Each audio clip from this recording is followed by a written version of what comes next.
फिर मुझे ऐसे ही पूछताछ कर रही थी, ट्रांच चल रही थी, हमारे को बहुत मार रहे थे।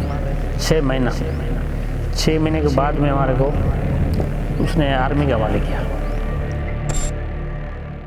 तो हमारी चल रही है व्हाट्स एट द बॉर्डर की series and thanks to you for tuning in again. इस वाले एपिसोड में मैं आपको एक ऐसे जने से मिलवाने जा रही हूँ जो पाकिस्तान की जेल में कुछ साल गुजार कर आए। वो किस वजह से हुआ और उनका जो एक एक्सपीरियंस था या उनका जो भी लाइफस्टाइल या जो भी लाइफ थी वहाँ पे, वो थोड़ा सा जानने की कोशिश करेंगे। तो मैं जिस व्यक्ति की बात कर रही थी जो पाकिस्तान में कितने साल बताया था आपने? 13 साल गुजार कर आए हैं जेल में। छोटा धनारा गांव से बिलोंग करते हैं, वहाँ पर मैं आई हूँ। मेरे को पता चला कि आप वहाँ पे बॉर्डर के उस पार पाकिस्तान की तरफ पकड़े गए। मुझे जो सुनाई पड़ा, उधर कैसे पहुँचे?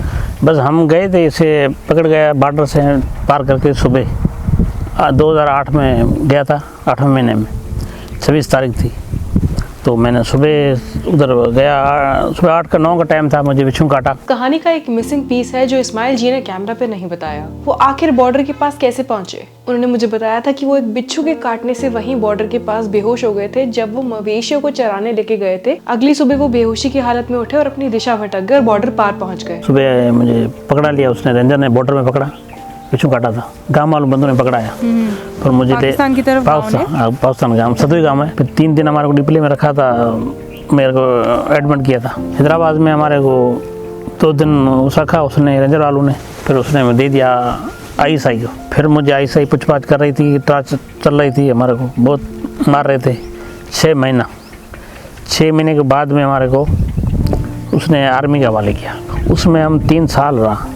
छोटी खोटी थी, उसमें हम रात दिन दरवाजे बंद होते थे, बाहर निकालता था, वो पट्टी लगाता था, ऊपर कपड़ा लगाता था, फिर निकालते थे। दवाई के लिए या किसी काम के लिए, पेशाब के लिए जाते, शाम को सुबह 5 बजे, शाम को 5 बजे ले जाते थे। अभी हम अंदर पड़े रहते थे। 3 साल 6-7 महीना था उसमें केस चला। फिर हमारा को उसने सज़ा दिया 5 साल आप यहाँ झाचू सी इंडिया का। उसको बाद में हमारे को 2011 के 12 महीने में 19 तारीख को हमारे को जेल को हवाले किया, सेंट्रल जेल हैदराबाद सिंध। सज़ा हमारी जब पूरी हो गई थी, 1 महीना था, तब हमने दरखास्त दी ये भी हमारी सज़ा पूरी होने वाली है, अभी हमारे को मुल्क हमारे भेजो। तो फिर अभी एजेंसी वाले आए थे उधर, अभी इसको भेजना नहीं है, ये ना वो। फिर उसने रोक दिया। ऐसे करके 2 महीना 4 महीना मैं दरखास्त देते रहा। फिर खाना भी बंद किया, मैंने वाला खाना मैं नहीं खाऊंगा, मुझे क्यों नहीं भेज रहे। 2018 की मैंने बदली कराई, फिर कराची गया मैं। सज़ा मेरी ख़त्म हुई 2016 के 10वें महीने। NGO को बताया सारों को, पर मेरा कोई रास्ता नहीं हो रहा था। फिर 6 महीना में कोरोना में मेरे को भेज दिया था खैरपुर जेल। 2021 पहला महीना 21 तारीख को हमको फिर वापस आया। मैं 21 जनवरी 2021 अगस्त आया था। हाँ। तो अपने जो हाई कमीशन था उसने बड़ी हेल्प किया मेरी।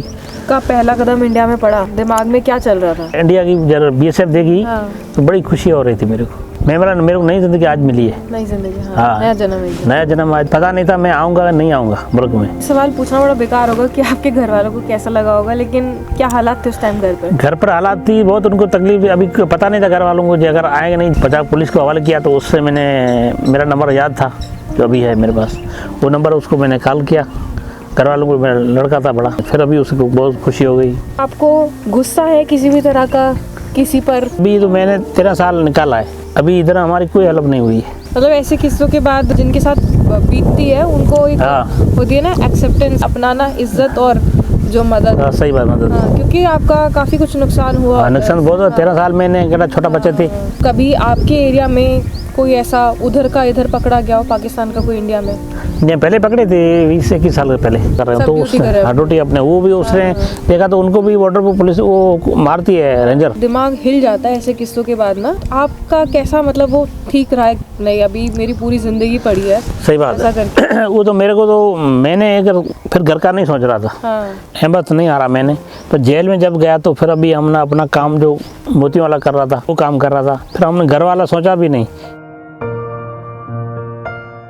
मेरे साथ में था इंडिया का। अच्छा। वो पागल होते थे बिल्कुल, सोच के अपना कब जाएंगे, क्या करेंगे। मैं बोला चला जाएंगे, आप चला जाएंगे। लेटर भी नहीं लिख सकते होगे ना? नहीं, लेटर उधर लिखा था, हमारे छोड़ती नहीं थी, आता नहीं था, बहुत लिखा था घर के लिए। आपने लेटर लिखा था घर के लिए? हाँ। अच्छा। जब मैं सही सलामत हूँ, मेरी सज़ा ख़त्म हो गई है, मेरा अभी मेहरबानी करके इधर से करो। पर मुझे कोई लेटर छोड़ नहीं रहा था। टेलीफोन की तो हमारी मनाही थी, जेल में टेलीफोन होती थी, 10 मिनट 20 मिनट करने देते थे पीछे से, पर हमारे को मनाई थी, हमको नहीं करने देते। इधर से लेटर लिखा था, इसमें 3 आया था। हाँ। और पर दूसरे हमारा लेटर नहीं आया कोई भी। हमारा फजल अली मोहम्मद है, फिर घरवाले का मामा लगता है, वो था मेरा भाई था, उसने लेटर लिख के भेजा एनजीओ का। एनजीओ वालों ने आगे लिखा सुप्रीम कोर्ट का।